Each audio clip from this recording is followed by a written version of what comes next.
Hi everyone, this is a review of the Kuat NV 2.0 base bike rack.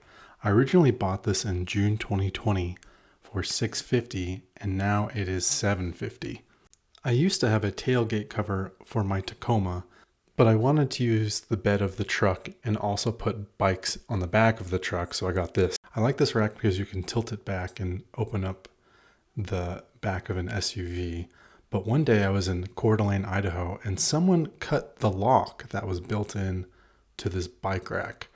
I've really liked this bike rack, and this lock feature has been great, but I was shocked when I came out and someone had just easily cut through it, so I need to replace it.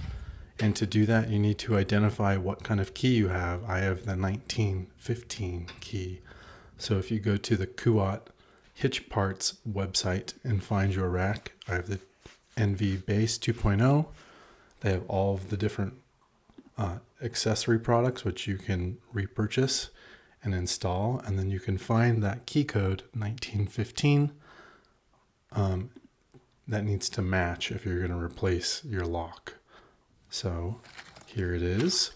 It includes 2 screws, 2 new keys, and an install tool, and very simple instructions. This is how the new lock looks. It looks so much nicer.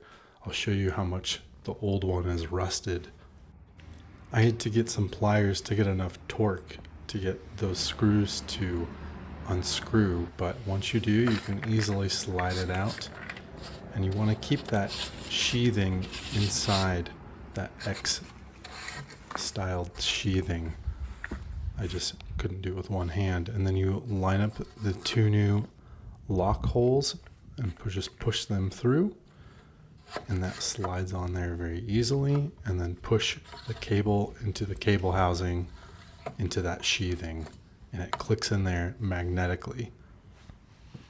And now you just need to put in the 2 new screws. And voila, that is done. And this is how much it rusted inside of there. Kind of shocking. It was in the garage when it wasn't being used, so I'm kind of surprised how much this rusted out. This is how the new lock looks when it is locked, and then it slides into the bike rack when you're not using it. These are the 2 new keys, and you can see that they are marked 1915 like I showed you earlier. Those codes need to match between your old keys and your new keys. The weight limit is 60 pounds per bike, but this Rad Rover fat tire bike is 69 pounds and fits on there fine. It feels sturdy. I've driven thousands of miles and it doesn't bounce around or feel like it's going to fall off. So fine in my opinion. Good job, Kuat engineers. You can see me here just grabbing that handle, and that's how it goes up, down, and folds up.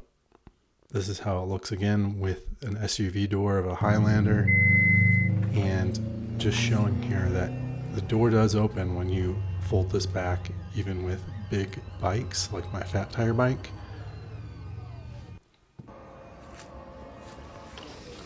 And once it's closed, you can just pull the bike up again and you're good to go. This bike rack is extremely well made. All you need to do is pull that strap down in the back and then pull this arm over the top of a tire and pull it to the closest contact point and pull down tight. I got really lucky when those people cut the bike lock. They didn't get away with the bike for some reason. Maybe it was just my lucky day, but I love this bike. Even though it's pink, I'm colorblind. I don't really care that it's pink. People make fun of me. But showing here how much this bike lock has rusted. When you're not using it, the water must just sit in the bike lock and rack and kind of rust over time. But I thought, oh, let's take the old lock and see how hard it is to cut.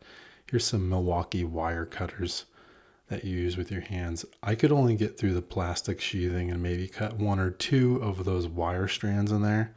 So I don't think that was the tool that they used. I think they must have used bolt cutters, because bolt cutters just cut through these like butter. I'm going to show that here soon.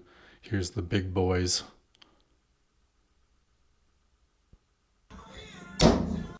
And yeah, they definitely use bolt cutters. So triple lock your bikes when you're out in the wild, boys.